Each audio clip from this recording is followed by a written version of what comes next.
Welcome back. Dear viewers, we are discussing plus 2 biology, chapter number 6, that is molecular basis of inheritance. Our today's topic of discussion is the genetic material is DNA. The unequivocal proof that DNA is the genetic material came from the experiments of Alfred Hershey and Martha Chase in the year 1952. जो confirm proof था कि DNA ही genetic material है, वो कहाँ से आया था? वो आया था हार्शे और चेज के एक्सपेरिमेंट से। तो आइए देखते हैं हार्शे एंड चेज ने क्या किया। उन्होंने बैक्टीरियोफेज को यूज किया। बैक्टीरियोफेजेस क्या होते हैं? दो viruses which attacks bacteria are known as bacteriophages. इन वायरसेस को उन्होंने अलग अलग कल्चर मीडियम में ग्रो करवाया। पहले कल्चर मीडियम में रेडियो एक्टिव सल्फर डाली गई और दूसरे कल्चर मीडियम में रेडियो एक्टिव फॉस्फोरस का यूज किया गया। अब since sulphur is a component of protein, so it gets incorporated into protein. और जो प्रोटीन है, जो वायरस है, इसका जो कोट है, it is made up of protein. और दूसरे केस में अगर हम देखें तो जो रेडियो एक्टिव फॉस्फोरस थी, ये डीएनए में इनकॉर्पोरेट हो गई। क्यों? क्योंकि जो phosphorus is a component of DNA. फिर उसके बाद इन वायरसेस से बैक्टीरिया को इन्फेक्ट करवाया गया। फिर आफ्टर इन्फेक्शन, तो फर्स्ट केस में क्या हुआ कि जब इन्फेक्शन करवाया गया तो सेंट्रिफिकेशन करवाने के बाद देखा गया कि there was no radioactivity in the bacterial cell. और जो रेडियो एक्टिविटी थी that was confined to the viral coat particle only. इसका मतलब है कि जो वायरस के कोट है वो एंटर ही नहीं किए, मीन्स जो प्रोटीन है उसने एंटर ही नहीं किया बैक्टीरिया में। फिर दूसरे केस में जिसमें phosphorus, radio active phosphorus use किया गया था।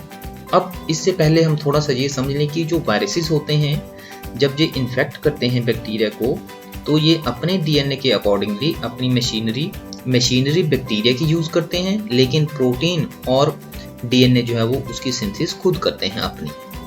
मतलब बैक्टीरिया की सिर्फ मशीनरी यूज करेंगे under the direction of their own DNA.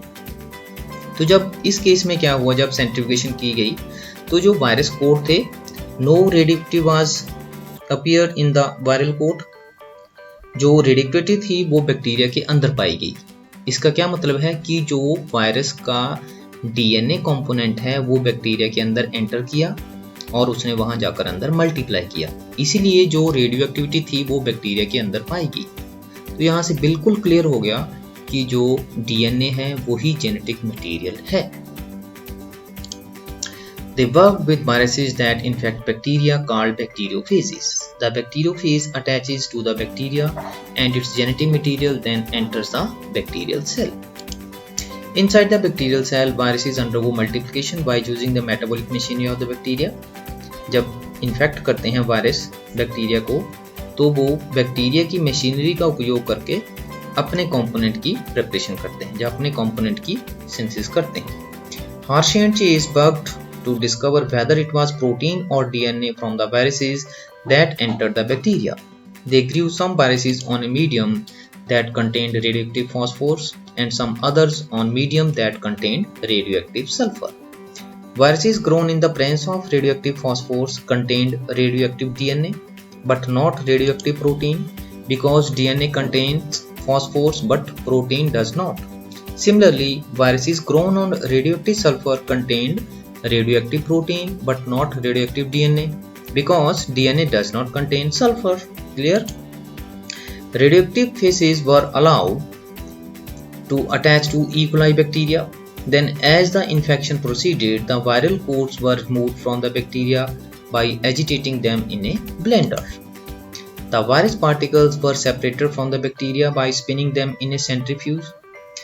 Now, bacteria which was infected with viruses that had radioactive DNA were radioactive, indicating that DNA was the material that passed from the virus to bacteria. Bacteria that were infected with viruses that had radioactive proteins were not radioactive. This indicates that proteins did not enter the bacteria from the viruses. DNA is therefore the genetic material that is passed from virus to bacteria. तो Hershey and Chase ने 100% clear कर दिया कि it is the DNA which is the genetic material। तो आज की video में इतना ही। Thank you very much.